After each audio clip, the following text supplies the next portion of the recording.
Ma, alam nyo, ngayon palang natatakot na ako magkaroon ng asawa. Kasi iniisip ko lahat ng lalaki gaya ni Papa. Paano kung biglang isang araw, yung lalaki na nakilala ko magbago ng ugali, di ba? Bugbugin niya rin ako o kami ng mga magiging anak namin. Pero iisa lang ang naiisip kong gagawin ko. Hindi ko gagayahin ang pagiging martir mo. Kung gugustuhin mo, kaya mo naman talagang makalaya sa kanya eh. Wala naman siyang ibang pangahawakan sa'yo maliban dyan sa kasal nyo. Ano namang magagawa ng papel nyo kung wala naman na siyang respeto sa'yo? Kaya pati ikaw nawawala na rin ng respeto sa sarili mo. Ma, bata pa lang ako, kita ko ng lahat ng ginagawa niyan. Minsan nga mag-isa yan natutulala siya eh. Tapos maya-maya sisigaw na sa galit. Baliw na siya. Kung naiintindihan niyo lang sana ang pinagdaraanan ng papa ninyo, maiintindihan ninyo ako kung bakit ako nagpapakamartir. Ay, ewan ko ma. Kasi kami rin naman nakasama namin ng matagal si Papa. Pero hindi na namin matitiis yung 10 taon siyang ganun. 10 taon pa lang yun. Paano pa sa mga susunod na taon? Wala nang ang pag-asa ang buhay niya. Kayo lang yatang nakakakita ng halaga niya eh. Ano ba ang hantungan ng pagiging mabuting asawa? Yan ang palaging natatanggap na tanong ni Angelina mula sa mga taong nakakaalam ng sitwasyon niya. Dahil sa nagkaroon siya ng irresponsableng asawa, naging dahilan din yon para mas lalong mahirapan ang kanyang mga anak. Ano kayang kahahantungan ni Aris matapos niyang sumailalim sa parusa ng kulam? Magiging mabuti ba siya? O sadyang magpapakalugmok na lang din siya sa paghihirap? Mabuti naman at umuwi ka na. Anong pagkain natin ngayon? Pagkain? Hindi pa ba kayo kumakain ng mga bata? Nasaan ba si Nena? Wala rito. Nandun sa konsentidor niyang lola. Ano na namang ginawa mo sa bata? Tinuturuan ko lang ng leksyon. Nagiging palasagot na sa akin eh. Akala yata niya kung sino lang ako. Nangungutang ako sa kanya ng pera. Ang sabi ko ibibigay ko bukas dahil sweldo mo na. Aba, pinagsabihan ba naman ako na magtrabaho naman ako para hindi ako hihingi ng pera sa'yo? Eh di ba kung hindi ba naman bastos na bata? Ayun, sumabog ang bunganga. Sinunto ko sa bibig. Ano? Ano ba naman yan, Aris? Ilang taon lang yung anak mo, ganyan ang ginawa mo. Hindi ako ang mali ha. Kung hindi kasi ang kinukonsinti ng nanay mo, hindi naman magiging ganyan ang batang yon. Tama lang yun na lumayas na siya rito. Wala naman sa pakinabang sa bahay na to eh. Sige na, magluto ka na ron. Kanina pa ako nagugutom. Alam kong ayaw mo nagugutom ako dahil hindi mo gugusto'y makita kung sino ako kapag gutom ako.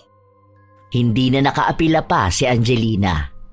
Kahit napagod na siya sa maghapon niyang trabaho, siya pa rin ang nagluto ng kanilang hapunan.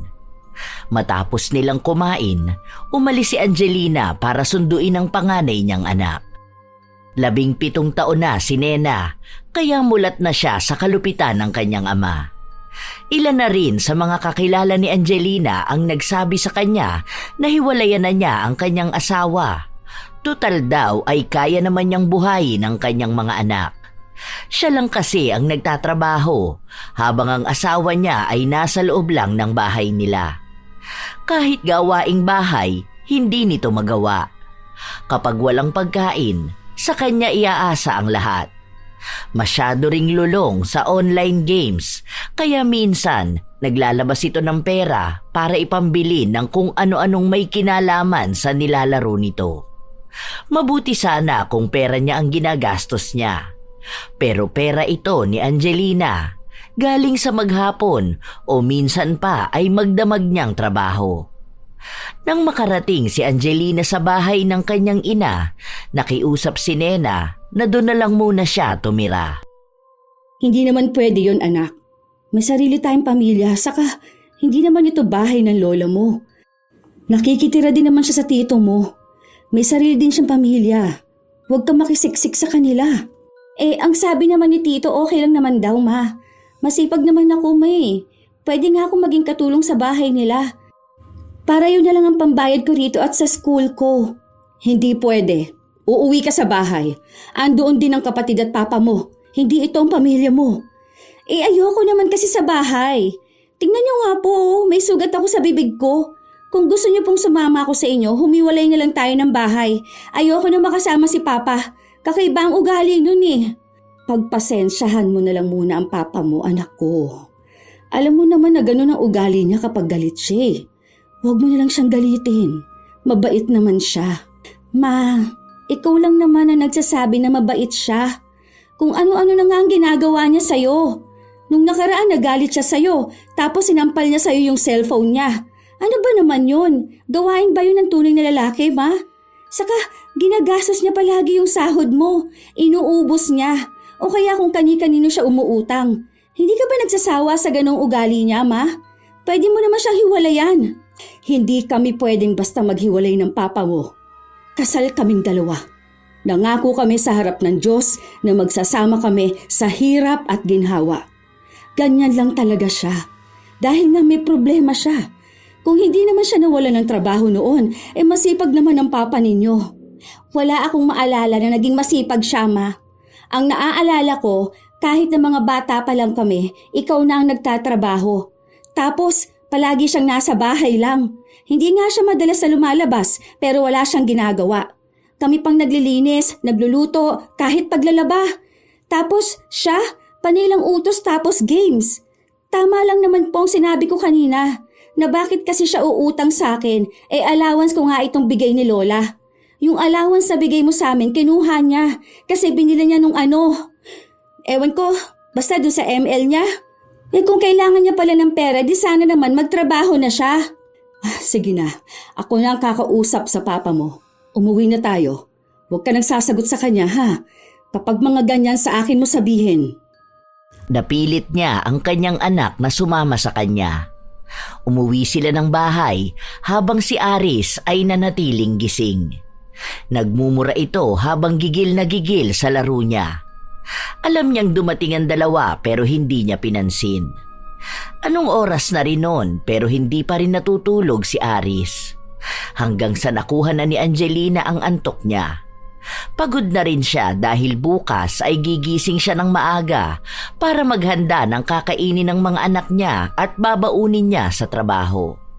Hanggang sa bigla na lang siyang nagising. Tangina, walang flicker yan! Woo! Napabalikwas pa ng tayo si Angelina kaya mas lalo niyang naramdaman ang sakit ng kanyang ulo. Tuloy-tuloy lang si Aris sa pagsigaw at pagmumura sa nilalaro niya. Hindi na sana papansinin pa ni Angelina dahil alam niyang mauuwi na naman sa pagtatalo. Pero sadyang malakas ang sigaw ni Aris. Nakakaistorbo ito na para bang siya lang mag-isa ang nakatira sa bahay. Naabutan ni Angelina ang asawa na nasa sala at gigil na gigil sa kanyang cellphone. Tangina, huwag na pumalag! Aris, pwede bang hinaan mo naman ang boses mo? Anong oras na oh? Alam mo namang natutulog na kami. Yung mga bata dun, malamang nagising na rin sila. Kahit na hinaan mo lang sana ang boses mo o kaya doon ka na lang sa kusina maglaro para kahit papaano malayo sa kwarto. Hindi mo ba nakikita na masaya ako naglalaro? Iniistorbo ko ba kayo, ha? Kapag ako natalo rito dahil sa malas ka, malalagot ka talaga sa akin. Anong oras na hindi ka pa dyan matulog? Pupunta mo pa ako rito para lang pagbawalan akong maging masaya? Natutulog na nga ako, nagising lang ako nang bigla na lang akong nagulat sa'yo. Hindi ba pwedeng kahit paano hinaan mo na lang ang boses mo? Hindi naman kita pinipigilan na magsaya. Tulog yung mga bata. Maaga pa silang papasok bukas. Ako pa ngayon na may kasalanan, ha? Bad trip ka rin no? Aray, tama na! Nasasaktan ako! Ngayon iiyak-iyak ka? Pagkatapos mo akong bad tripin? O saya-saya ko kanina tapos patitigili mo ko? Animal kang babae ka! Ewan ko ba kung bakit ayaw mo akong maging masaya? Kahit na anong pagmamakaawa ni Angelina sa kanyang asawa, hindi ito tumitigil sa pambubugbog sa kanya. Ilang sampal at sipa ang inabot niya. Tumigil lang si Aris matapos na tumunog ang kanyang cellphone, isang indikasyon na magsisimula na muli ang kanilang laro. Bumalik ito sa kanyang kinauupuan at si Angelina naman ay tumayo para bumalik sa kwarto. Masakit ang kanyang katawan hanggang sa kinabukasan. Pero gumising pa rin siya ng maaga para maghanda ng makakain nila. Habang sila ay gising na, si Aris naman ay tulog sa sofa. Hawak niya ang kanyang cellphone at kahit na mukhang mahuhulog na ito, wala sa kanila ang may balak na kumuha at magtabi. Dahil alam nila na kapag nagising si Aris, sasaktan lang sila nito. Matapos nilang kumain, naghugas na ng pinggan si Nena, habang ang bunso niyang kapatid ay naliligo. Bago yung mga pasamo, ma. Mukhang nakatikim ka na naman sa walang hiya na yan. Pumapayag ka rin naman kasi. Ikaw rin kasi may problema, ma. Kung sana binabanatan mo na rin siya para magtanda yan. May pagtatalo lang kami kagabi. Wala naman ito. Pagtatalo? O baka naiinis na naman siya dahil dyan sa laro niya. Kaya ayaw ko na rito sa bahay. Bukod dyan sa walang kwenta kong tatay, may nanay akong tinotolerate siya. Kung iwan natin yan, ewan ko kung ano mangyayari sa kanya. Sa sobrang tamad niyan, baka mamatay na yan sa gutom. Para sana malaman niya kung paano magtrabaho. Salo kasi kayo ng salo sa kanya. Hindi naman po porket asawa niyo siya, kailangan kayo lang ang magsasakripisyo. Kung 18 na sana ako, aalis ako sa bahay na to, tapos maghahanap ako ng trabaho. Kapag lumaki ka pa anak, mas maiintindihan mo kung ano ang ginagawa ko. Gusto ko lang naman na magkaroon kayo ng buong pamilya. Hindi yung wala kayong ama. Tsaka makikita rin ng papa ninyo ang mali niya. Magbigay lang tayo ng panahon para sa kanya. Ma, kasama lang natin yan sa bahay. Pero hindi naman namin ramdam na may papa kami. Baka nga mas maging masaya pa kami kapag wala yan sa buhay natin. Mas gusto ko pa yung ganun talaga. Saka sa panahon ngayon, hindi naman issue kapag wala kang tatay. Ang dami kong ang kilala na wala namang tatay pero masaya sila. Kami pa itong may tatay pero para namang nasa impyerno araw-araw. Anak, huwag kang magsasalita ng ganyan sa papa mo. Hindi yan magandang pakinggan. Paano naman pong hindi magsasalita ng ganito? Binubugbog ka na nga hinahayaan niyo pa.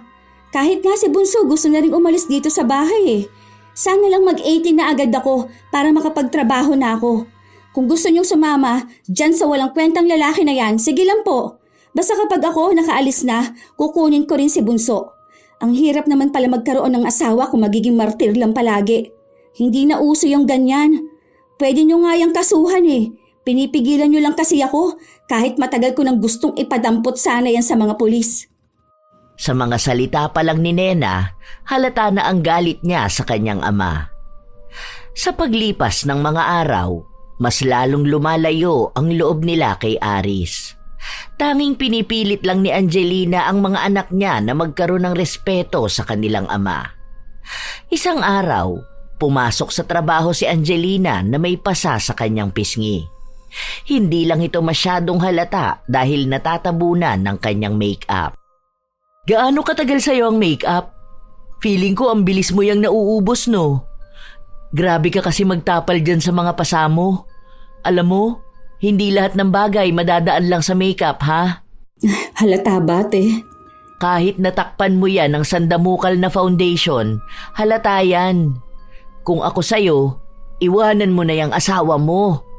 Naku, mas matanda ako sa'yo pero parang ikaw pa itong nagpapakamartir. Baka sa susunod niyan, last makeup mo na sa burol mo. Inaalala ko lang kasi ang mga anak ko. Saka natatakot ako na baka kapag iniwan ko si Aris, lalong masira ang buhay niya.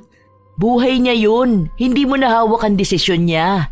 Hindi ibig sabihin na mag-asawa kayo, ikaw na lang din ang bahala sa buhay niya. Siya ang lalaki. Dapat nga siya pa ang mas nagpapakita sa inyo na karapat dapat siyang magstay sa pamilya niyo. Ang daming lalaki, Angelina. Kung hindi ka na rin mag-aasawa, di ang gawin mo na lang, focus ka sa sarili mo o sa mga anak mo. Gusto ko kasing ibalik yung dating Aris. Hindi naman kasi siya ganyan noon. Mabait talaga siya. Tapos hindi siya nananakit. Masipag din at mahal ang pamilya namin. Nagkaroon lang talaga ng problema noon dati sa pinapasukan niya at tinanggal siya. Tapos simula nun, parang pakiramdam niya na hindi na siya magaling o hindi siya mahalaga. Kaya nga pinararamdam ko sa kanya na mahal ko siya at ng pamilya namin. Baka sakaling maisipan niyang hindi lang sa dati niyang trabaho natatapos ang buhay niya, na may iba pang mas maganda at mas mahalaga. Hindi man lang niya naisip yun sa halos 10 taon niyang tambay. 10 taon yun, Angelina. Hindi yun 10 buwan lang. Isipin mo, kung ang isang tao tambay ng 2 dekada, paano siya mabubuhay? Paano siya kakain? Tapos may mga anak pa siya. 10 taon ka na kamong tanga sa kanya eh. Ni hindi nga siya nagbibigay ng pera sa'yo, sinasaktan ka pa. Alam mo, tama talaga ang anak mo eh. Kahit naman ako ang nasa kalagayan ng bata, aalis talaga ako. Iiwan din kita. Ikaw ang tanga. Kung magbabago ang asawa mo, magbabago siya. Kung ayaw niya, iwan mo. Ay nako, ang bata mo pa. Nasa 40 ka pa lang naman. Pwede ka pang magkaroon ng bagong asawa. Baka mas matuwa pa ang mga anak mo kapag ganun. Ilang tao na ba ang nagsabi ng mga ganong salita kay Angelina? Hindi na niya mabilang sa dami. Mga dating kaibigan, mga dating katrabaho at kakilala. Pero ni isa sa kanila ay wala siyang pinakinggan. Maging ang mga magulang niya at kapatid ay nagsasabi na sa kanya. May isa pa nga sa kapatid niyang nagpakulong kay Aris dahil minsang naabutan na binubugbog siya. Pero si Angelina mismo ang nag-atras ng kaso. Ayaw niya ng kahihiyan o anong usapin na maaapektuhan ang pamilya nila at mga anak niya. Kaya sumuko na rin ng iba na kausapin siya. Hinahayaan na lang siyang magpakatanga sa asawa niya hanggang sa siya na mismo ang magsawa. Ilang linggo pa ang nakalipas, halata kay Nena na wala siyang gana kapag nasa loob siya ng bahay. Wala silang pasok sa trabaho, ganun din si Angelina. At sa halip na magpahinga, naglaba pa siya. Ako na dyan, ma. Tapos na ako maglinis sa loob. Medyo basa pa yung sahig sa kusina. Magpahinga ka na lang po muna. Alam ko namang pagod ka na. Wala naman kaming pasok bukas kaya bukas na lang po ako magpapahinga. Ikaw ang dapat magpahinga kasi yung kamay nyo ginagamit nyo na sa work mo. Tapos hanggang dito sa bahay, kaya siguradong pagod na yan. Ang akala ko ba aalis kayo ng mga kaibigan mo? Hindi ba ang sabi niyo pupunta kayo dun sa dyan sa may parang park sa likod ng palengke? Hindi na po. Saka na lang. Busy rin naman sila eh. Tsaka ang daming labahin ngayon, ma. Kung may washing machine lang sana tayo mas madali lang to. Tapos ito pang mga damit na to, dapat hindi na to nilalabhan eh. Tamad naman nagsusuot nito. Pilit na inaagaw ni Nena ang mga nilabhan ng kanyang ina. Kamay lang ang gamit nila. Kinukusutan ang mga damit dahil nasira ang kanilang washing machine. Balak pa nga sana nilang ipaayos yun, pero ibinenta lang ni Aris ng mura sa magbobote. Dahil nagpupursige si Nena na siya na lang ang maglaba, hinayaan na lang siya ng ina. Nagtungo na lang si Angelina sa loob ng kanilang kwarto para sana magpahinga na. Nang maabutan niya ang asawa na nasa kama, nakadapa ito habang naglalaro. Masakit ang likod ko. Ilutin mo nga ako. Kahapon ko pa gusto magpahilot eh. Maya-maya pa lang. Ipapahinga ko muna itong kamay ko. Naglaba kasi ako eh. Medyo masakit pa kasi parang kumikirot ang mga daliri ko. Anong mamaya? Masakit nga ang likod ko. Gusto ko magpahilot. Ano, tatamad-tamad ka ngayon? Hindi ba gawain mo yan bilang asawa?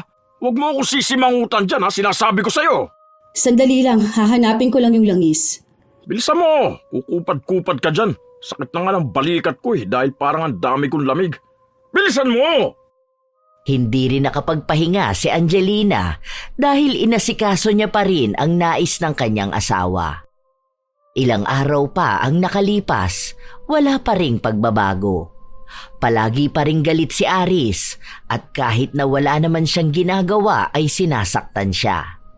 Hanggang sa isang araw, napilitan na siyang gawin ang sinasabi sa kanya ng mga kakilala niya. Ang iwanan niya si Aris. Pero halos 1 linggo lang, muli silang nagbalikan. Hindi kasi kaya ni Angelina na malayo sa kanyang asawa. Gabi-gabi siyang umiiyak at hinahanap ito.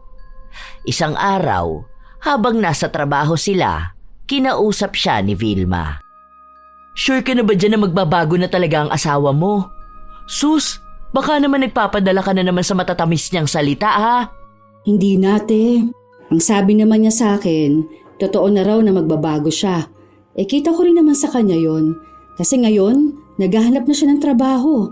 Sa totoo nga, may mapapasukan na siya eh. Mag-start na siya next week. Aba di mabuti naman kung ganon.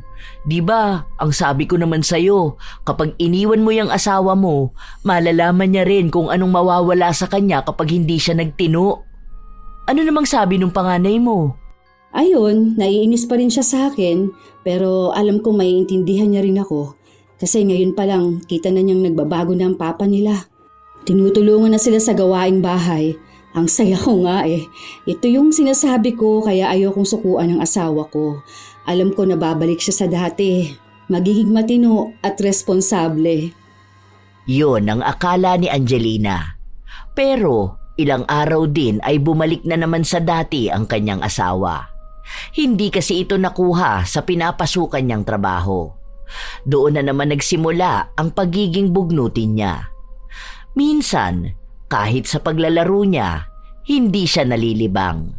Para bang wala na siyang nakikitang maganda sa paligid niya, kaya galit na galit siya sa nangyayari sa buhay niya. Isang gabi, umuwi si Angelina kung saan malayo pa lang siya, dinignan niya ang sigaw ni Nena na halatang kaaway na naman ang kanyang ama.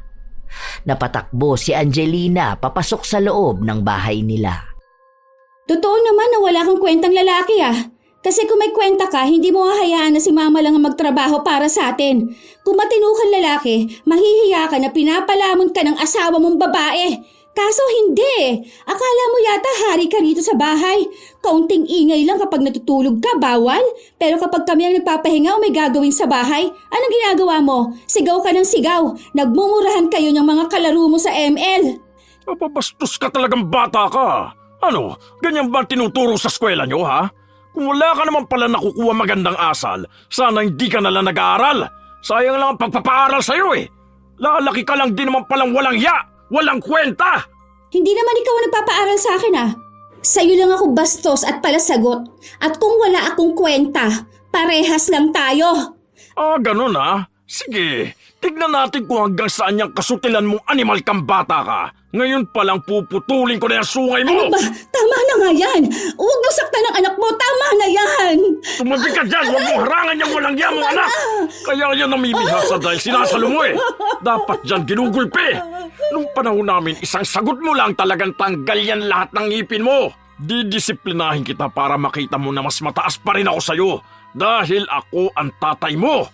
Wala ka sa mundong to kung wala ako, kaya wala kang kayang ipagmalaki sa akin! Bawat hampas ng sinturon, si Angelina ang sumasalo. Ang bunso naman niyang anak ay walang ibang ginawa kundi ang umiyak. Patuloy ang paghagupit ng galit ni Aris hanggang sa natapos na lang siya dahil sa pagod. Matapos nun ay pumasok na siya sa loob ng kwarto. Ma, ayos ka lang ba? Ma, umalis na tayo rito. Dapat kasi hindi na tayo bumalik eh. Hindi ko na kaya rito. Ayoko na makasama yung hayop na yan. Ayos ka lang ba? Wala bang masakit sa'yo? Ano, ikaw bunso ha? Ma, natatakot na kami. Umalis na tayo. Sige na. Tawagan mo na lang si Tito para sunduin niya na tayo rito. Baliw na yung asawa mo. Iwan mo na yan. Tinawagan ni Angelina ang kanyang kapatid pero hindi para magpasundo siya kundi para sa dalawang bata lang. Pinakiusapan niya ito na kahit doon muna tumuloy sa bahay nila ang dalawa habang hindi pa niya nakakausap ng maayos si Aris. Nung una, pinipilit pa siyang sumama sa kanila pero sadyang ayaw niyang mawalay sa kanyang asawa. Halos isang linggo ring nanatili sa bahay ng kapatid ang dalawang anak ni Angelina. Nagpadala siya ng mga damit nila at pera na rin para may ambag siya sa kinakain ng mga ito.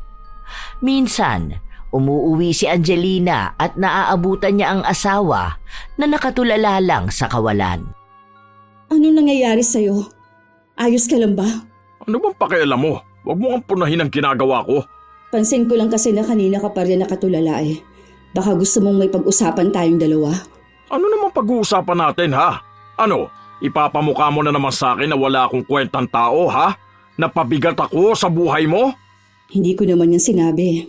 Pero yun ang gusto mong sabihin sa akin, di ba? Alam ko naman eh, ganyan ang sinasabi sa'yo ng mga tao. Hala, o sige, makinig ka lang sa kanila. Wala akong dapat patunayan sa kahit na sino. Wala ka naman talagang dapat patunayan sa kahit na sino. Patunayan mo ang sarili mo sa sarili mo. Alam ko, kaya ka nagkakaganyan na naman dahil kung ano-ano namang tumatakbo sa isip mo.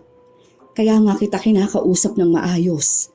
Dahil gusto kong intindihin kung ano bang nangyayari sa'yo. Gusto kong ibalik ka sa reality ng buhay. Maayos ako, wag mo akong pinangungunahan. Kung may iniisip man ako, wala ka na dun. Ano, kailangan ba sabihin ko sa'yo kung anong plano ko sa buhay ko, ha? Hindi ba dapat ganun naman dahil asawa mo ko? Ilang taon na tayo magkasama. Alam ko yung mga pananahimik mo, may ibig sabihin yan. Kung may kailangan ka, baka matulungan kita, hindi ba? Kung kailangan mo ng kausap, kung kailangan mo ng advice. Tanga ka ba?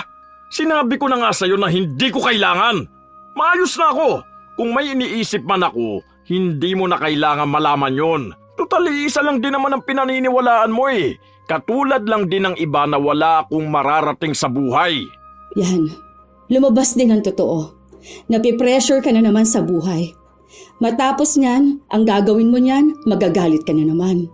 Kahit wala kang kaaway, magmumura ka, magwawala ka. Wala kang pakialam sa buhay ko! Hindi na lang pinilit ni Angelina ang sarili niya dahil alam niyang kapag ganoon si Aris, mauuwi lang din sa hindi pagkakaunawaan at baka masaktan lang siya. Hanggang sa isang araw, umuwi si Angelina. Hindi galit ang kanyang asawa kaya nilalambing siya nito. Hindi naman nakakapanibago dahil minsan talaga ganon si Aris. Sinasabi nga ng iba na para daw itong nasisiraan ng bait. Minsan mabait, minsan naman ay galit. Minsan sobrang sipag, minsan ay sobrang tamad. Hindi mahulaan ang tunay na pag-uugali. Tanging si Angelina lang ang kayang pagtiisan ang ganong gawain ni Aris. Ang maganda kong misis, pagod ka na ba? Gusto mo ba masahihin kita? Sige mamaya kapag nakapagpahinga ka na. Hindi ka ba maglalaro ngayon? O naka-charge ang phone mo? Hindi, gusto ko kasi na magkaroon tayo ng oras para sa isa't isa. Alam mo ba na nagluto ako? Kaso nga lang wala mga anak natin eh. Kaya sa ating dalawa lang muna yun. Pero may sobra naman eh kung gusto mong ipadala sa kanila. Ay o nga pala, may trabaho na ako. Start na ako bukas. Oh, talaga ba? Totoo? Saan ka nag-apply ng trabaho? Lumalabas ka pala ng bahay? Oo nga. May nakilala ako sa laro ko dito sa ML. Tapos sabi niya pwede niya raw ako ipasok sa trabaho niya. Sakto raw, naghahanap sila ng mekaniko. Hindi ko na tinanggihan kasi mukha namang maganda ron. Saka mabait to. Tropa ko na to rito kahit hindi pa kami nagkikita. Ay, salamat naman. Sana nga maging maayos ka dyan sa trabaho mo. Alam ko na gusto mo rin magkaroon ng trabaho eh. May maganda rin palang dulot yung paglalaro mo.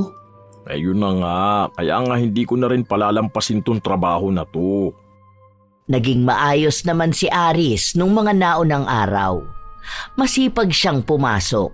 Pero dahil sinumpong na naman siya ng kakaiba niyang pag-uugali, natanggal siya sa trabaho.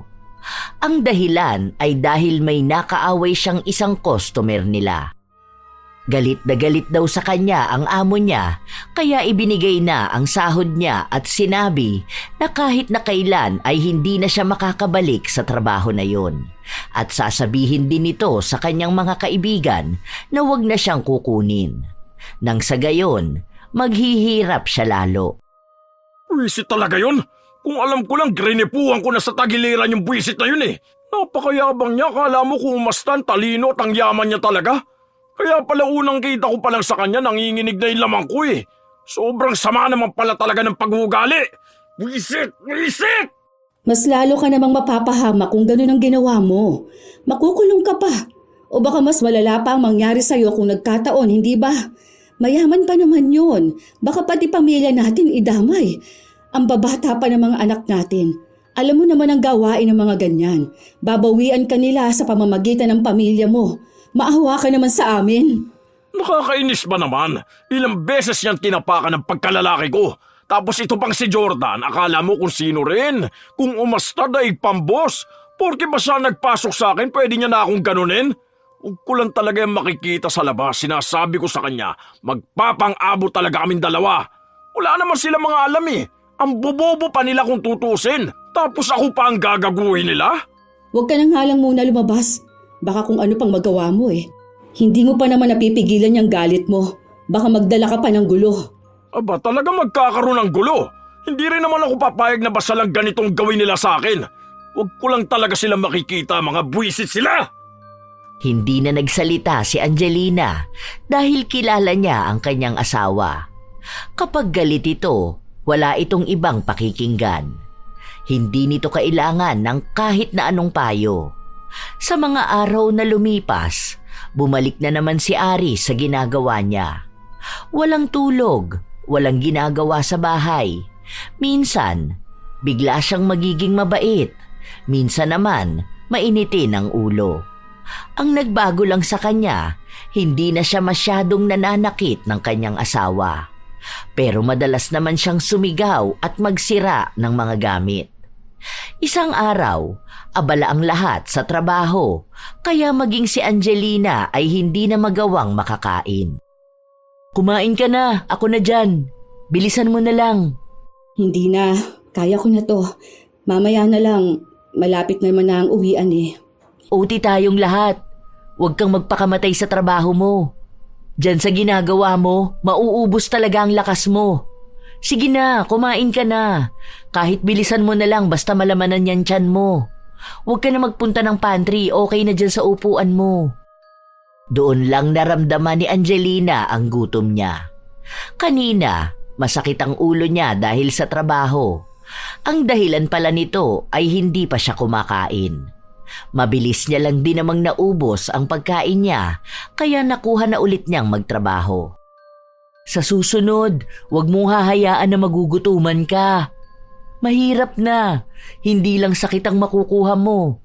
Baka mamaya maubos talaga lahat ng lakas mo. Ma-burnout ka pa. Mamaya mawalan ka na rin ng gana sa lahat. Hindi ko naramdam.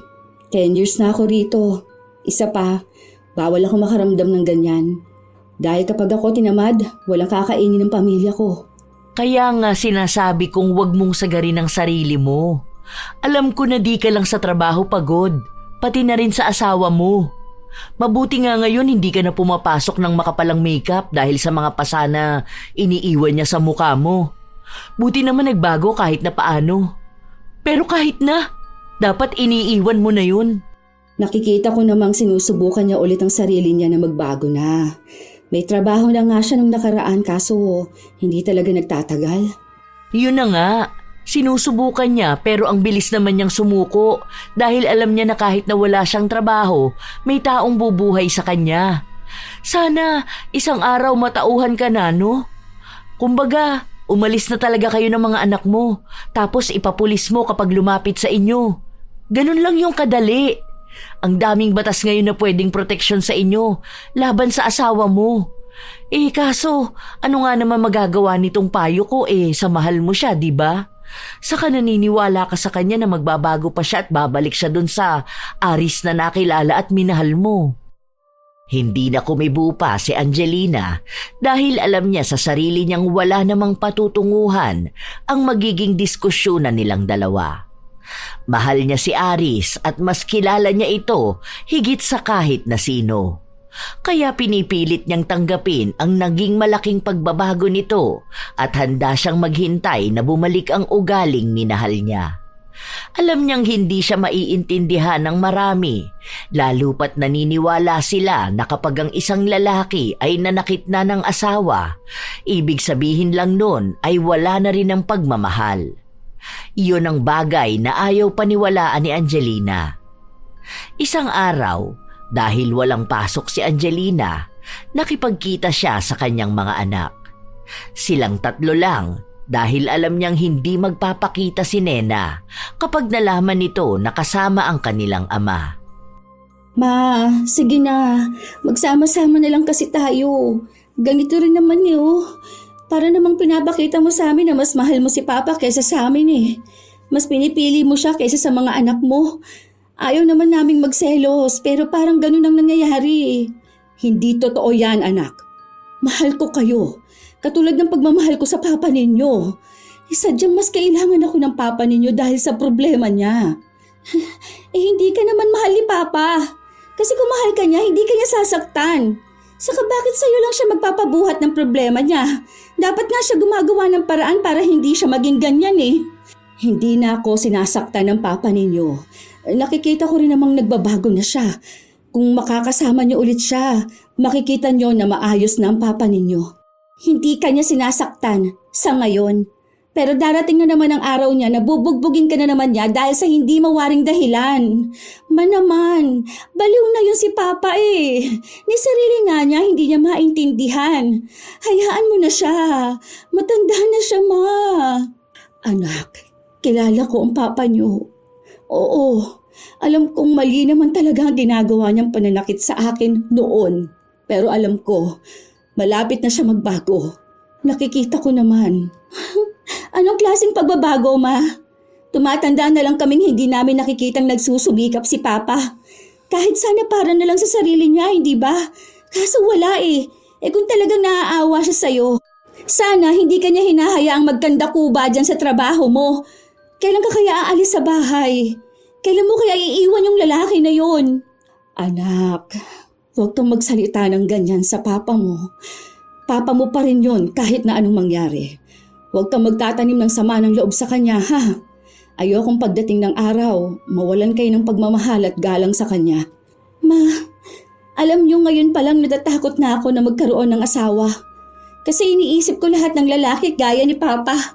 Paano kung biglang isang araw, yung lalaking nakilala ko magbago ng ugali niya? Bugbugin niya rin ako o kami ng mga magiging anak namin. Pero iisa lang ang naiisip kong gagawin ko. Hindi ko gagayahin ang pagiging martir mo. Kung gugustuhin mo, kaya mo naman talagang makalaya sa kanya. Wala naman siyang ibang pangahawakan sa iyo maliban dyan sa kasal na kayo eh. Ano naman magagawa ng papel niyo kung wala naman na siyang respeto sa iyo? Kaya pati ikaw mawawala na rin ng respeto sa sarili mo. Ma, bata pa lang ako, kita ko ng lahat ng ginagawa niya. Minsan nga mag-isa yan tulala siya eh. Tapos maya-maya sisigaw na sa galit. Baliw na siya. Kung naiintindihan niyo lang sana ang pinagdaraanan ng papa niyo, maiintindihan niyo ako kung bakit ako nagpapakamartir. Ay, ewan ko, ma. Kasi kami rin naman nakasama namin ang matagal si Papa. Pero hindi naman namin matiis yung 10 taon siyang ganon. 10 taon pa lang yun. Paano pa sa mga susunod na taon? Wala nang pag-asa ang buhay niya. Kayo lang atang nakakakita ng halaga niya. Nena, hindi ba sabi kong huwag kang magsasalita ng ganyan tungkol sa Papa mo? Kahit nagalit ka sa kanya, huwag kang ganyan. Kapag nalaman mo lang kung anong pinagdaraanan niya ngayon, pati ikaw, maaawa sa kanya. Hindi rin naman masisisi ni Angelina ang kanyang anak. Dahil bilang isang kabataan at sa ganong edad, inilalabas talaga nila ang kanilang galit o mga hinaing. Hindi na rin nila pinagtitiisan ang isang sitwasyon na hindi nagiging maganda sa kanila. Pero hindi pa rin susuko si Angelina na darating ang araw na tatanggapin ulit ng kanyang mga anak ang kanilang ama.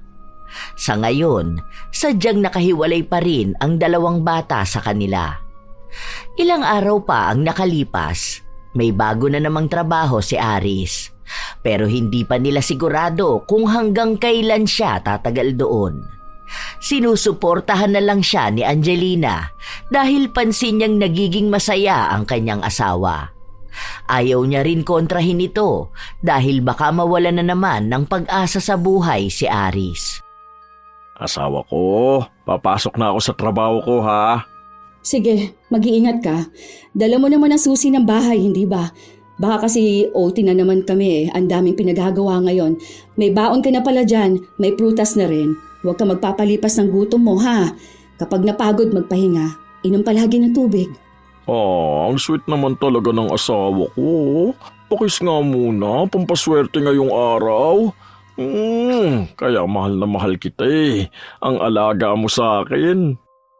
Naging maayos naman si Aris noong una, pero katulad din ng inaasahan, bumalik ang pagiging walang gana ni Aris. Ilang araw na siyang hindi pumapasok sa trabaho kahit na sinabi naman niyang maayos doon. Wala siyang naging kaaway, hindi rin naman naging masama sa kanya ang kanyang amo. Sadyang wala lang siyang makitang dahilan para pumasok sa trabaho. Hindi ka ulit papasok ngayon? Pakiusapan mo kaya ang boss mo. Gusto mo kuha tayo ng med-cert? Para kunwari nagkasakit ka kaya hindi ka nakapasok? Sayang naman yung trabaho mo. Ang ganda pa naman dun ka mo, di ba? Ayoko na nga, di ba? Tinatamad na akong pumasok. Hindi na ako masaya doon. Dito na lang muna ako sa bahay. Wala akong gana sa lahat. Bakit? May nakaaway ka na naman ba? May nakasagutan ka ba? May rules ba sila na hindi mo gusto? Ano ba? Baka naman pwede pa naman na maayos yun. Mabait naman ka mo ang amo mo eh. Kaya wala naman akong nakikitang dahilan para ayawan mo doon. Sayang ang trabaho, Aris. Ayoko na nga. Hindi mo ba naiintindihan yon, ha? Hindi nga ako masaya doon sa trabaho ko na yon. Pinipilit mo ako eh. Sayo ko nga. Alam ko sa sarili ko kapag ayoko na sa trabaho ko. Kaya kapag ganun ang nararamdaman ko, hindi ko na pinipilit ang sarili ko. Huwag kang sumigaw, hindi naman tayo nagtatalo. Kaya nga ako nagtatanong para maintindihan kita. Tingin mo ba kakausapin kita ng malumanay kung gusto ko ng away? Inaano ko lang dahil sayang nga din yung araw kong umaandar tapos wala kang ibang ginawa kundi ang humilata tapos tumulala. Baka naman pwede mo pang subukan. Ayoko nga. Kapag sinabi kong ayoko na doon, ayoko na. Ang dami namang ibang trabaho dyan eh. Tingin mo ba mauubusan ako ng pwede kong pasukan, ha? Kapag gusto kong magtrabaho, magtatrabaho ko. Huwag mo akong pakialaman. Buhay ko to! Ang dami nga pero halos lahat namang napasukan mo na. Kilala ka na ata nila na hindi tumatagal sa trabaho. Ano ba talaga ang problema? Sila ba? O ikaw na talaga? Gusto kitang maintindihan. Kasi kahit ako nakakaramdam na rin ng pagod. Ibig sabihin ngayon naniniwala ka na rin sa kanila na ako ang problema. Mali! Mukha namang yun ang tingin mo sa akin noon pa, di ba? Ano? Bakit hindi mo kaya ipamukha sa akin na talunan ako? Sige, sabihin mo nang wala akong kwentang tao. Di ba yun naman ang sinasabi nila tungkol sa akin? Bakit ayaw mo pang sabihin? Ikaw lang naman ang nag-iisip niyan sa sarili mo. Wala akong sinabi. Hindi lang ako. Lahat sila. Lahat kayo. Kung wala naman pala akong kwenta, sige na, iwan mo na lang ako. Sa ganitong buhay ko, di ba? May magagawa ba ako? Okay lang kahit na mag-isa ako. Sa tanga ako kasi. Biruin mo yun, 10 taon na akong walang trabaho, di ba? Walang gana sa lahat. Hindi ko nga alam minsan kung totoo pa ito nangyayari sa akin o nananaginip ako. Hindi mo ako maiintindihan. Minsan okay ako. Minsan naman bigla na lang ako mawawala ng gana sa lahat. Minsan ang dami kong pangarap tapos maya-maya bigla na namang aatake itong kung ano sa utak ko. Tapos bigla na lang ako magagalit. Hindi ko rin alam kung bakit eh. Mukhang mahirap intindihin, di ba? Hindi ko na rin naman ipapaintindi sa'yo. Kaya nga isipin mo na lang kung anong sinasabi nila tungkol sa akin. Iwan mo na lang ako! Iniintindi naman kita eh. Gusto ko rin intindihin mo ang sarili mo. Mahal na mahal kita kung alam mo lang. Kahit nung binubugbog mo ako, hindi naman ako umalis sa tabi mo. Paano mo nga ako maiintindihan kung hindi ko maiintindihan ang sarili ko? Hindi na nakapagsalita pa si Angelina dahil kusang umalis ang kanyang asawa at naiwan siya sa loob ng kanilang bahay.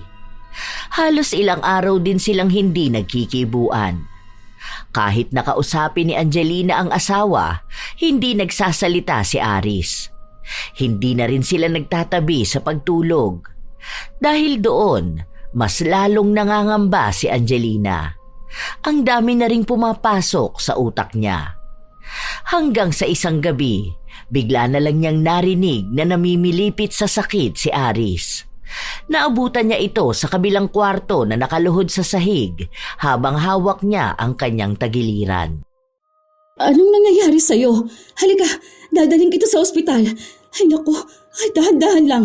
Sige, subukan mong umakbay sa akin. Hindi nga ako makagalaw. Tuwing gagalaw ako, sumasakit ang tagiliran ko. Sakit! Aray ko! Sobrang sakit talaga! Dahil hindi masyadong makagalaw si Aris, pinilit na lang niyang humiga sa kama. Kapag nakahiga lang siya, wala siyang ibang nararamdaman. Pero kapag tatagilid siya o pipilitin niyang tumayo, doon sumasakit ng sobra ang tagiliran niya. Paano naman kita dadalhin sa ospital niyan kung hindi ka makatayo? Saan ba bandang masakit ha? Baka naman tumama yan o ano ba? Huwag mo na akong dali sa ospital. Ano na namang sasabihin nila sa akin? Saan ba kasi ang masakit? Saan dyan banda? Dito, sa may baba ng ribs. Masakit ba kapag pinipiga? Baka naman appendix. Hindi na dapat babalik yun. Naoperahan na ako noon. Tinanggal na yun. Saka ibang sakit to eh. Hindi naman tulad noon. Parang may kakaiba. Tingnan natin hanggang bukas. Kapag hindi pa rin nawala, subukan mo na lang munang tumayo para makapunta tayo ng ospital. Sabihan mo lang ako kapag may nararamdaman ka o kung ano ang kailangan mo. Kaya nga ako tumayo dahil naiihi ako. Paano yan ngayon? Baka kaya yan sumakit dahil naiihi ka. Sandali lang. Kukuha na lang ako ng arenola. Ang akala nila ay simpleng sakit lang yon na basta lang mawawala kinabukasan o kapag ininuman ng gamot. Pero hindi yon ang nangyari. Hindi naman basta sumasakit ang tagiliran ni Aris, basta nakapirmi lang siyang nakahiga. Kamay niya lang ang pwedeng gumalaw. Sa oras na ibahin niya ang pwesto niya, lalala ang sakit. Minsan pa, sinubukan niyang tumagilid ng biglaan pero hindi niya kinaya ang sakit. Para na siyang mapuputulan ng hininga. Kaya hindi na ulit niya ginawa. Kahit na dahan-dahan man lang o sa pagpatong ng maraming unan sa likod niya para makaupo siya, hindi pa rin magawa dahil sa sakit ng sobra. Labis ang pag-aalala ni Angelina sa dinaranas ng kanyang asawa. Minsan, maging siya ay umiiyak kapag nasasaktan nito. Pero ano nga ba ang magagawa niya? Hindi sila makapunta sa ospital. Ayaw din naman ni Aris. Dahil sa nangyayari, hindi agad makapasok sa trabaho si Angelina. Nanganganib na siyang matanggal, kaya pinakiusapan niya ang anak niyang umuwi sa bahay nila dahil wala na rin silang pasok sa paaralan. Bakit kasi hindi nyo na siya hinayaan, ma? Dagdag na nga siya sa pasakit ninyong nakakakilos siya. Tapos ngayon, mas naging pasakit siya dahil hindi na siya makakilos ng para sa sarili niya. Dapat sa mga ganyan tao, iniiwan na. Ay, huwag kang nga maging masama sa papa mo, anak. Masama yan. Mas masama po yung ginagawa niya. Aalagaan nyo lang naman ang papa nyo kapag wala ako. Kapag nasa trabaho ako. Tapos sabihan mo lang ako kung may mangyayaring masama. Opo, sige na po, ma. Wala naman po ako magagawa eh. Wala naman pong tutulong kay papa. Hindi naman pwedeng yung mga kapatid niya. Paano? Naiinis din sa kanya. O basta, huwag mo namang awayin ng papa mo, ha? Maging mabait ka na lang muna sa kanya lalo na't may sakit siya. Subukan ko po, ma, ha? Depende po yan sa pag-uugali niya. Kung anong pinapakita niya sa akin, yun lang din naman ang ipapakita ko sa kanya. Maging mabait lang siya, para naman maging mabait din ako sa kanya. Kahit na paano ay nakampante si Angelina na may magbabantay sa kanyang asawa. Pero kahit na ganon, hindi pa rin siya nagkakaroon ng maayos na pag-iisip. Napapadalas pa rin ang pagkakamali niya sa trabaho. Ilang beses na rin siyang pinatawag at pinagalitan. Dahil doon, kinausap ulit siya ni Vilma. Gusto mo ba talagang mawalan ka ng trabaho? Hindi naman sa ganun, te. Iniisip ko lang yung kalagayan ng asawa ko. Yung katawan ko nandito sa trabaho pero utak ko nasa bahay. Baka kasi mamaya kung ano nang nangyayari sa kanya, hindi ako mapakali. Iniisip mo nga siya. Hindi mo naman iniisip ang sarili mo. Konting awa naman sa sarili mo, Angelina. Kapag ba nawalan ka ng trabaho, may magagawa bang tulong ang asawa mo sa'yo? Wala naman, di ba? Pero kasi, te... Puro ka na lang pero. Ilang pagpapatawad na yung ginawa mo sa asawa mo. Huwag mong idahilan na kaya ka nagstay sa pagiging mag-asawa nyo dahil gusto mong ayusin ang buhay niya. Hindi mo maaayos ang buhay niya kung siya mismo ayaw niyang ayusin. Siguro sapat na yung 10 taon mong pagpipilit na ayusin siya. May sakit man siya o wala, baka siguro tama na. Tumatak kay Angelina ang mga salita na yon. Lalo pat napapansin niyang walang nagbabago sa kanyang asawa. Minsan pa, naaabutan niya sa pag-uwi na nagtatalo sina Nena at Aris. Pati siya ay pagod na.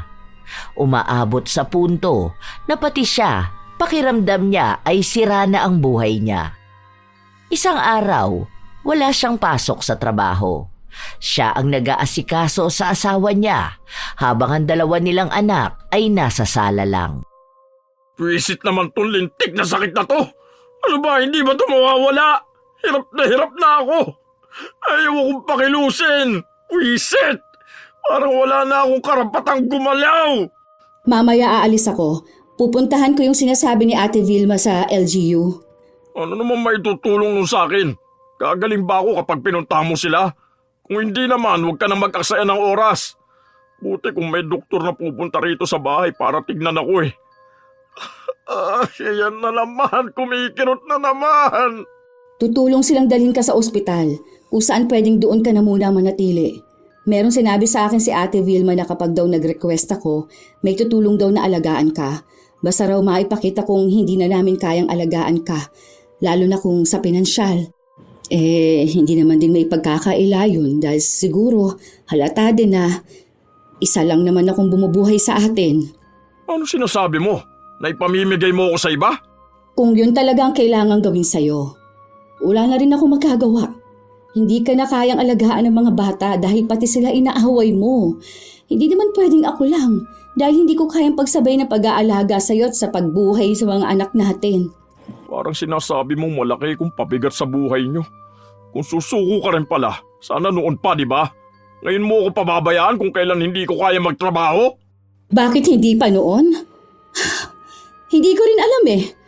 Hindi ko rin alam kung bakit 10 taon na wala kang trabaho at puro pahirap ang ginagawa mo sa akin at sa mga anak natin. Pero nagstay pa rin ako sa'yo. Baka kasi akala ko noon kaya pa kitang maayos. Pero baka tama nga sila. Hindi kita kayang ayusin kung hindi mo maaayos ang sarili mo. Siguro sa mga anak na lang natin ako magfo-focus ngayon. Kasi sila yung napabayaan ko, kaiisip ko sa'yo eh. Akala ko kasi simpleng burnt out lang yan, pero mukhang mas lumala ka. Akala ko kaya ko pang ibalik yung dating ikaw, kaso hindi na pala talaga. 10 taon akong naghintay at nagtiis. Siguro naman, sapat na yon para iparamdam ko sa'yong hindi agad ako sumuko. Hindi ba? Yung mga pambubugbog mo sa akin noon, sa mga bata, binaliwala ko kasi ang akala ko dahil lang yon sa kung anong-anong naiisip mo. Para namang hindi mo alam ang dahilan kung bakit ako nagkaganito. Pwisit yung dati kong trabaho. Hindi naman ako maghihirap sa lintik na buhay na to kung hindi siya naging toxic sa akin. Hanggang ngayon ba, yung dati mo pa rin katrabaho ang sinisisi mo? Oo, siyang dahilan kaya ka natanggal sa trabaho. Pero sa loob ng mahabang panahon, kasalanan mo na yan kung bakit hindi ka na makaasenso. Nagkamali siya sa'yo pero hindi siya ang may hawak ng buhay mo. Masyado mong dinamdam yon hanggang sa hindi ka na nakaahon. Ngayon, kami na lang ang meron ka. Nakikiusap na nga lang ako sa anak mo. Hindi mo pa rin inayos ang pakikitungo mo sa kanya. Walang ibang dapat sisihin dito kundi ang sarili mo. Kung hindi ka kikilos, talagang malilibing ka ng buhay. Hindi na kinakaya ni Angelina ang mga salitang binitawan niya. Maging siya ay nagulat kung paano niya yun nasabi. Marahil dahil sa pagod na siya sa lahat. Hindi lang sa trabaho, kundi pati na rin sa buhay niya. Hindi naman ibig sabihin na ipapaubaya niya sa iba ang asawa niya, hindi na niya ito mahal.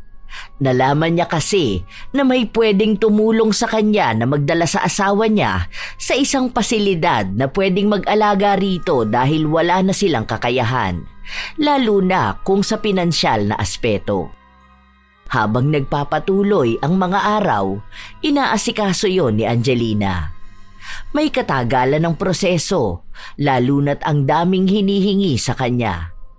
Hanggang sa isang gabi, pag-uwi niya, kinausap siya ng kanyang anak.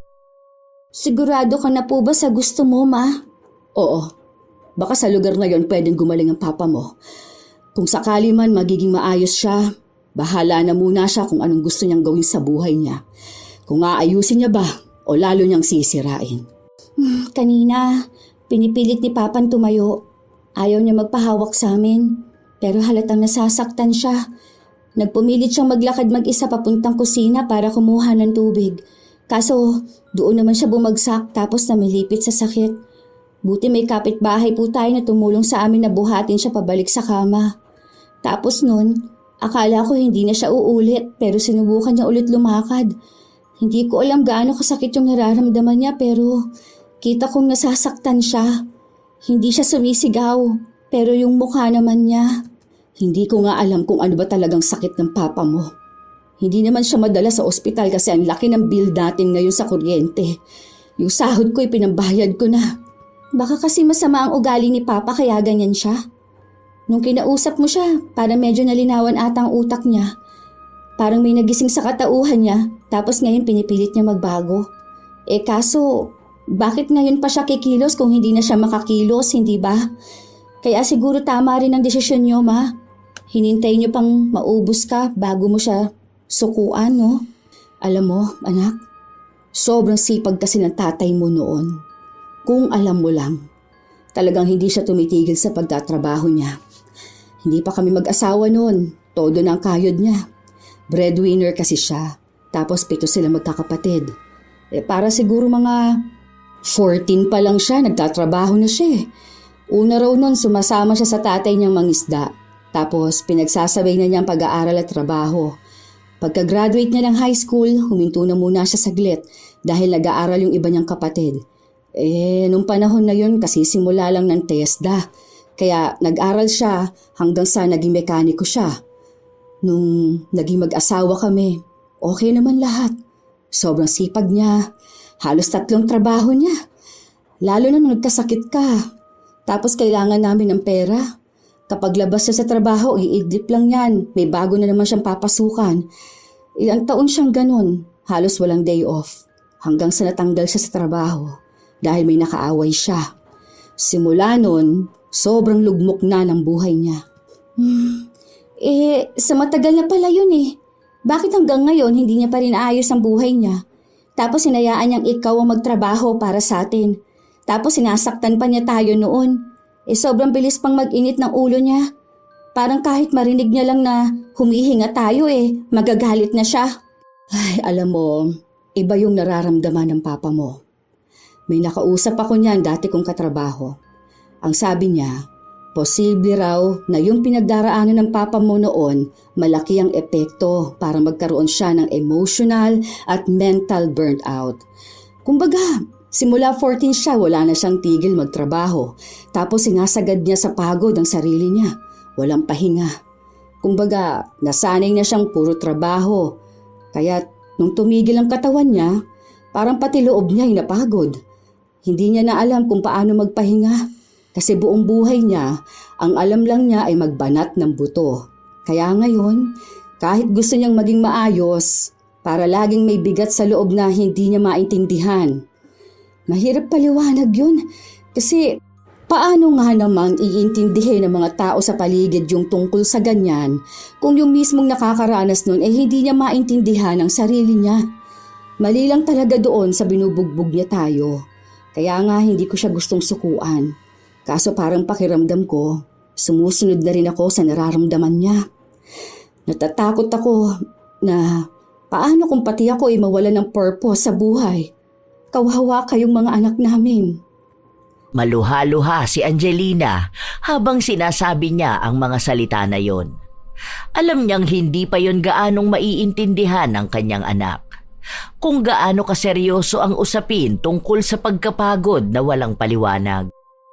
Ilang araw pa ang lumipas, hindi pa rin naaaprubahan ang request ni Angelina sa pagkuha sa asawa niya. Isang gabi pag-uwi niya, narinig niya ang usapan ng mag-ama sa loob ng kwarto. Sige na, umalis ka na. Kaya ko na ang sarili ko. Aalis ako. Tapos mamaya gagapang ka na naman dyan. Tapos titiisin mo yung sakit sa tagiliran mo. Kaya ko na nga, di ba? Kapag sinabi kong kakayanin ko, kakayanin ko. Kaya mo naman pala eh. Bakit hindi mo pa kinaya nun? Naghintay ka pang mahirapan ka bago mo pa malaman na kaya mo pala. Kung hindi ka pa siguro nahirapan ng ganyan, baka hanggang ngayon patuloy ka pa rin umaasa kay mama. Hindi na nagsalita pa si Aris. Matapos nun ay lumabas ng kwarto si Nena kung saan nakita niya ang ina na nakatayo lang doon. Hindi na kumibo pa ang dalagita. Nagpunta na siya sa kwarto nilang magkapatid. Si Angelina naman, pumasok sa loob ng kwarto at nilapitan ng asawa niyang nagpupumilit na tumayo. Lintik na masakit to! Bakit ba ayaw akong tigilan? Huwag ka na kasing kumilos. Ang tigas din kasi ng ulo mo. Ano bang kailangan mo? Kailangan kong kumilos para sa sarili ko. Wala na nga akong kwenta, di ba? Ano na naman ba yung sinasabi mo? Humiga ka na nga lang dyan. Sakit! Huwag mo nang pilitin ang sarili mo. Hindi mo nga kaya. Kaya ko to. Kaya ko. Aray ko! Humiga ka dyan. Huwag mong pilitin at baka mapano ka palalo. Nagkaroon pa ng kaunting pagtatalo ang mag-asawa bago nakinig si Aris. Dahil sadyang hindi na talaga niya kayang kumilos pa para sa sarili. Kahit na anong pilit niya, lalo lang siyang nasasaktan. Sabihan mo ako kapag may kailangan ka pa. Andito yung tubig. Tapos kapag iihi ka, abutin mo lang ito. Para hindi ka na masyadong kikilos pa. Magbibihis lang muna ako ha. Balikan kita mamaya. Mamaya na. Huwag ka na munang umalis. Bakit? May kailangan ka pa ba? Wala naman. Gusto ko lang ng kasama at kausap. Sige, uupo na lang muna ako rito. Sabihin mo na lang kung anong gusto mong sabihin. Alam ko, hindi ko na dapat tinatanong to pero naging sobrang sama ako bang tao sa loob ng ilang taon. Alam ko naman na oo ang isasagot mo. Kasi binubugbog kita nun eh. Kaya nga galit na galit sa akin ang pamilya mo, pati mga kakilala natin. Pero alam mo, hindi ko alam kung ano nangyari sa akin eh. Sa tagal ng panahon, pakiramdam ko wala ako sa lupa. Para ako nakalutang sa panaginip ko. Siguro yun din ang kinagagalit ko eh. Hindi ko alam kung saan ako napapagod, kung kanino ako dapat nagagalit. Kung may pag-asa pa ba ang buhay ko, sadyang ganito na lang ako. Hindi ko alam. Kaya ngayon hindi ko kayo masisisi kung tinatakwil niyo ako. Tingnan mo nga, kahit paggalaw lang di pa pwede. Pinipilit ko naman ngayon kaso hindi ko talaga kaya ang sakit. Naiintindihan kita. Kaya sorry kung napagod din ako sa mahabang panahon ng pagtitiis. Mahal pa rin kita dahil asawa pa rin kita. Pero sa ngayon, ako naman yung napapagod. Hindi ka dapat humingi ng tawad. Ako dapat ang humingi ng tawad sa'yo. Ako ang may kasalanan. Ako yung nagpakalubog sa problema ko noon. Ang dami na sanang pag-asa, hindi ko pa rin ginawa dahil sa kung ano-anong nararamdaman ko. Pakiramdam ko wala na akong pag-asa. Kaya naging mainitin ang ulo ko. Tapos kapag ano na nararamdaman ko, hindi ko na alam ang ginagawa ko kaya nakakasakit ako. Maling-mali. Alam ko yun. Hindi ko lang alam kung paano ako lalaban. Paano ako tatakas dito sa problema ko. Baka hindi mo kailangan takasan. Baka kailangan mong maging matapang na harapin. Kung ilang taon mo nang iniisip na makatakas dyan, baka yun ang mga taon na nasayang sa'yo. Para maharap mo yun, kailangan mong tanggapin kung ano bang nangyayari sa'yo. Saan ka napapagod? Tagal mong itinago yung pagod na yan eh, hanggang sa yan nang naningil sa'yo para magpahinga. Kaso, ang pangit ng naging resulta. Dahil hindi ka na nakagawa ng mas magandang bagay.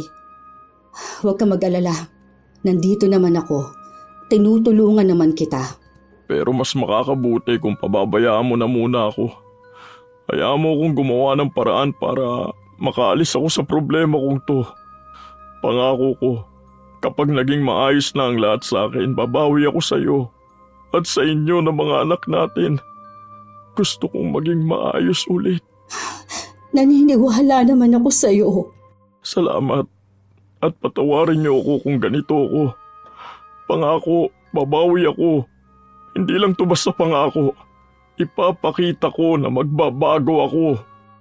Lahat ng usapan na yon ay narinig ni Nena. Kanina pa siya nakatayo sa labas ng kwarto. Doon niya mas lalong naunawaan kung ano ang ibig sabihin ng kanyang ina.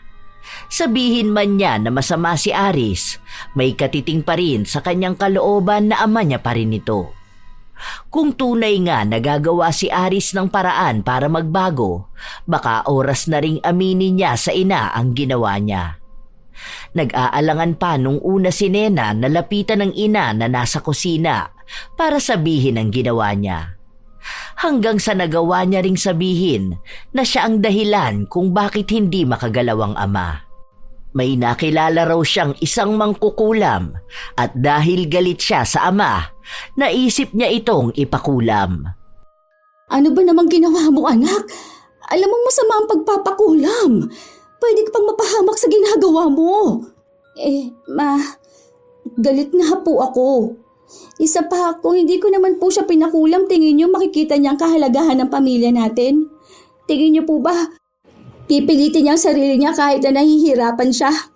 Mali po ako, pero mali din naman po si Papa. Hindi ako galit.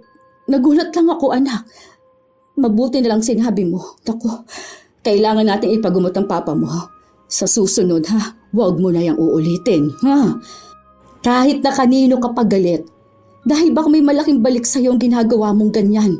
Ikaw rin ang mapapahamak, anak. Itinago ni Angelina ang ginawa ng kanyang anak. Kaya ang akala ni Aris ay may sakit talaga siya. Nakahanap naman sila ng albularyo na gagamot kay Aris na hindi rin makakaapekto kay Nena. May katagalan din bago tuluyang gumaling si Aris. Halos 1 buwan siyang nakaratay at unti-unting gumagawa ng paraan para muling makakilos. Hanggang sa gumaling na siya ng tuluyan. Dahil doon, ipinakita niya sa kanyang pamilya na magiging maayos na siyang padre de pamilya. Nagkaroon siya ng bagong trabaho. Hindi nila inaasahan na aabot ng halos 3 buwan si Aris sa trabaho na yon dahil noon pa man 3 araw ang pinakamatagal niyang pananatili sa trabaho. Dahil doon, gumaan na rin ang pamumuhay nila, lalo na ang kanilang pakiramdam. Maging si Angelina, hindi na apektado ang trabaho niya dahil sa iba't ibang problema na kinakaharap niya. Wow! Parang fresh ka ata ngayon ah. Halatang walang nakaka-stress na asawa. Hindi naman, te. Congrats ah. Naging maayos na ulit ang asawa mo. Ano palang nangyari dun sa sakit niya? Mabuti na lang gumaling siya, no? Ano bang ginawa mo? Pinainom mo ba ng gamot o mga herbal? Okay na siya, te. Hindi na siya nagpa-doktor pero base naman sa medical niya, wala naman siyang sakit. Nakakatuwa nga ngayon kapag day off naming dalawa, lumalabas kami kasama ng mga bata. Sana nga wag nang bumalik yung sakit niya na yun. Ginawa ko lang yung sinabi ni Mama. Basta wag lang din siyang papagutom, tapos laging exercise. Talagang nagbago ang asawa mo, no? Salamat naman. Ang tagal din ng 10 taon mong pagtitiis sa kanya, ah. Pero sana nga tuloy-tuloy na yung ganyan. Mukha rin naman siyang seryoso. Buti na lang talaga hindi ka sumuko, ano? Yan nga ang pinagdarasal ko, te. Sana nga hindi na ulit siya bumalik sa dati niyang ginagawa. Ngayon kasi, mas malaki ang sahod niya sa akin. Tapos ang sabi niya, okay naman daw siya sa trabaho niya. Masaya si Angelina na ikwento ang naging malaking pagbabago ng kanyang asawa. Minsan pa nga, hindi naniniwala ang ibang tao kapag sinasabi niya yon, lalo na ang mga nakakakilala kay Aris. Sinasabi sa kanya na baka sa umpisa lang yon. Tapos sa susunod, babalik na naman sa pagiging tamad, mainitin ang ulo at mapanakit. Pero para kay Angelina, mas naniniwala siyang nagbabago na nga ang kanyang asawa. Hanggang sa ilang taon ang nakalipas, tuluyan nang naging responsable si Aris at dahil kaya na ulit niyang maging haligi ng pamilya, nagpasya na silang umalis na sa trabaho si Angelina para siya naman ang makapagpahinga. Alam ni Aris na ang dami na ring binitbit na pagod ng kanyang asawa. Gusto mo bang i-massage kita, asawa ko? Mamaya na lang bago matulog. Kailangan ko tapusin tong niluluto ko pauwi na ang mga bata. Oh, bakit ganyan ka tumingin sa akin? Wala lang. Sa tuwing nakikita kasi kita, naaalala ko kung gaano ako kaswerte sa'yo. Hindi ko akalain na napagtiisan mo ang ugali ko ng ganong katagal. Hindi pa sapat ang mga ginagawa ko para makabawi sa inyo ng mga anak natin. Gusto kong bigyan pa kayo ng mas magandang buhay. Sorry kung naging tamad ako, ha? Ano ka ba? Hindi ka tamad. Sadyang na burnout ka lang. Pero at least ngayon na kaya mo ng labanan yan, di ba? Nakakabawi ka na. At kita naman namin yon. Huwag mong sagarin ang sarili mo. Kapag napagod ka, magpahinga ka. Kasi baka sa iwas mo sa pagod, yung katawan mo nang manghihingi ng pahinga. Salamat pa rin dahil hindi mo ako sinukuan. Mahal na mahal kita. Sakto naman na sa pagyayakapan nila ay dumating ang dalawa nilang anak at nakisama na sa kanila. Maging sina Aris at Nena na nagkaroon ng hindi magandang samahan noon ay naging maayos na rin. Lalo pat nakikita ni Nena na tinupad na nga ng kanyang ama ang pagbabago na pangako niya. Sa mga sumunod pang taon, nakapagtapos na ng pag-aaral si Nena at dahil magtatrabaho na rin siya, bumukod na siya ng bahay.